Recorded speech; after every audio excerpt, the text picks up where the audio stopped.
cherche la mer. Elle ruisselle, forme des torrents, jusqu'à quelques océans.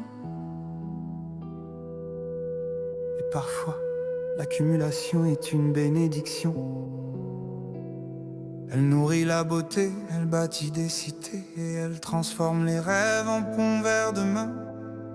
Mais souvent, la thésaurisation n'a pas de fin. Et les mains, ces mains qui devraient donner, se referment. Alors se crée un mur, un gouffre, la confiance s'éteint et les peuples souffrent. Ils se séparent en deux mondes, ceux qui comptent et ceux qui paient le prix de la honte. Chaque fois, la même équation, de la grande Rome au pharaon, des rois fous au Panthéon. Un souvenir d'une France de festin à Versailles avant la décapitation. Une époque industrielle et des fortunes colossales, jusqu'à ce que le tissu social se mette en ébullition. Que des mains sales se lèvent pour un peu de dignité.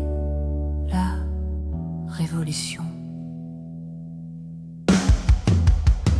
On a vu des nations naître, on a vu des nations disparaître. À force de tout vouloir garder, on en a vu des empires tomber, des monuments de la connaissance, des palaces plaqués d'or. Ils ont tout perdu, encore et encore.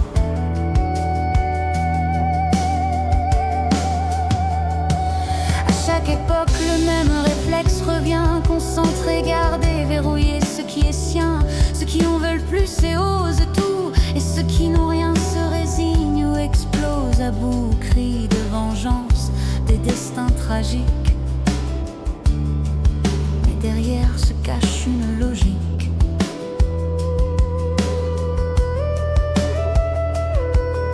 Les failles se transforment en gouffres si on ne les comble pas. À vouloir toucher les cimes, les civilisations finissent inlassablement par tomber dans l'abîme.